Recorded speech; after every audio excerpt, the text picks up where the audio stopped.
What do you think about that? Does this verdict confirm that this was in fact an honor killing? No, for me, the term is an oxymoronic, and I wish people wouldn't use it. There is no such thing as honor in killing, and we should talk about it as a murder of women.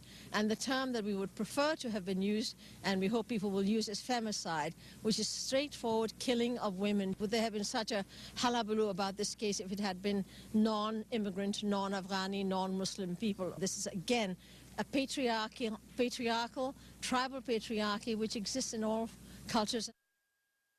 I don't know about you, but I find those comments disturbing, a little bit unbelievable. Joining me now is Michael Coren. We want to get his thoughts on him. He is, of course, the host of The Arena. Michael, you were listening. I think the woman hit some points that will strike a chord with a lot of Canadians saying, well, we don't like the idea of calling this honor killings because there's no honor in the killing. But then she says, well, this would happen, it's a patriarchal thing that would happen anywhere, and this sort of thing happens in Canada. Does she go one step beyond there?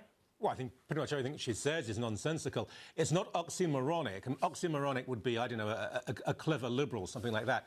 No, actually, there can be honour in killing. A soldier who kills an enemy to defend innocent people, there is honour there. But this is something very specific. We have not coined the phrase honour killing. It's not white people, not non-Muslims saying, let's call it honour killing. This is something which is used throughout the Middle East. I've travelled there extensively. And by the way, so-called honour killings are not even considered a crime in most of the Islamic world. This is important to emphasise.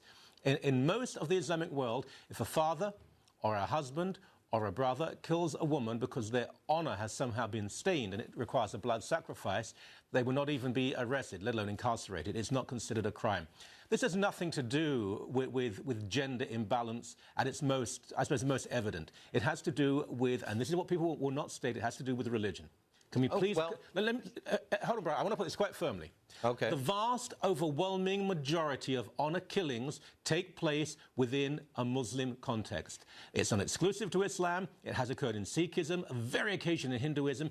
But the only sacred text, the Quran, the only religion, the sacred writings, that says that a man has as his property a woman and can do with her what he wants is Islam. Most Muslim men don't behave thus, but if they want to, they're empowered to by their religion. One of the murderers in this case was the biological mother of these children. How often do you hear about that? To say it's about gender misses the point. No, it's not about gender as such, although the victims are invariably women. It is about a particular interpretation of a particular religion. Well, then let's jump into that, because she says this would happen anywhere, and it happens in Canada and general Canadian society. Nope. What is the difference between domestic violence and something like this, an honor killing? Well, domestic violence obviously is wrong, and there are men who beat their wives. If you look at the figures, actually, there are also many women who beat their husbands, and we now think the ratio is probably about 50-50. But I would agree that a 200-pound man beating a 110-pound woman is different from the contrary. Of course, this is the case. But how often do you hear about mothers who kill 3 of their biological children, unless it's something like some sort of syndrome after pregnancy? It just doesn't occur. We're not talking about something which was almost unique. It happened once, maybe twice. In Pakistan, the epicenter of Islamic honour killing, a country that is overwhelmingly 90-odd% Muslim. And where the Shafia family lived for, exactly, I think, 4 years before coming here. That's right. There are hundreds, if not thousands of these. In Saudi Arabia, the same applies. If you went on TV in Saudi Arabia or Pakistan and said, there is no link between Islam and honour killing, they would either mock you for being stupid or condemn you for being anti-Muslim.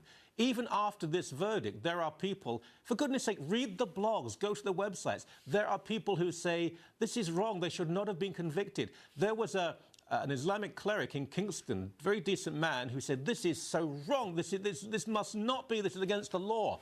Well, why don't we ask how many people have attacked him? He has been attacked and condemned for speaking out about this issue. There were people actually booing the verdict afterwards in Kingston. But we refuse to embrace the truth, because if we do, we might be accused of Islamophobia. The same way when an army psychiatrist, a major in the US Army, murdered 13 colleagues and wounded 39 others who said, I am a Muslim radical, it's the duty of any Muslim to fight the US Army, the same reason Barack Obama, peace be upon him, refused to refer to the man as a Muslim. We're running scared. Well, I think that if people declare things like that, you should listen to them when they tell you what their reasoning is. And clearly the Shafia family, the mother, the father, the son, all said this is why they were doing it. The other claim that we wouldn't be paying attention to this if it wasn't exotic, if it wasn't an immigrant family, if it wasn't a Muslim family, if it wasn't called an honor killing, I think is absolutely ridiculous. If there's a family of 7 and 3 of them kill the other 4, I don't care what culture you're from, I think that we're going to focus on this. But I think culture is the important word here, because people will accuse you and I of racism, Michael. Well, but this happens in Pakistan, it happens throughout the Middle East. These are not all people of the same race. This is a cultural thing. It's a religion.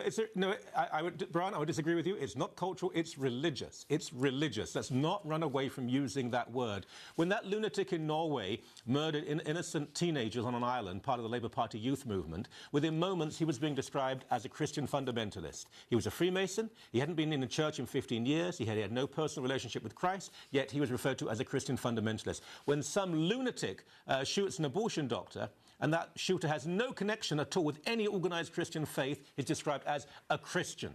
But when it comes to Islam, we use words like, and I'm not criticising you, but we use words like culture. No, we're talking about religion here, because the overriding factor, South Asians in Pakistan, Arabs in Saudi Arabia, in Malaysia and Indonesia, people of Indo-Chinese heritage. What is the unifying factor? It is Islam. We have to address this. Speak to Muslim women. They know what is going on. And beyond the murder, what about the daily oppression of women being told you have to dress in a certain way, you have to behave in a certain way? This should not be allowed. And yet we have these idiots who go on television and say, no, it's not to do with Islam. Look, but Bernardo and Homolka, when they committed their repugnant acts, that became an international story, had nothing to do with religion.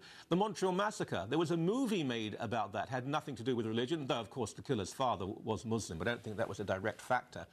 We are very frightened of speaking the truth. In Paris, when kids were rioting, burning people... they were called youths. They were called youths. They were almost exclusively Muslim. Before we're out of time, Michael, I have to ask you that. I was just asking Immigration Minister Jason Kenney about this, about the idea of let's, do we need to change how we accept people into this country? If this is specifically a Muslim thing, specifically from certain countries, do we need to change our immigration patterns from places like Pakistan, which you call the epicenter of honor killings? And of many other problems in the world. Yes, I think we do.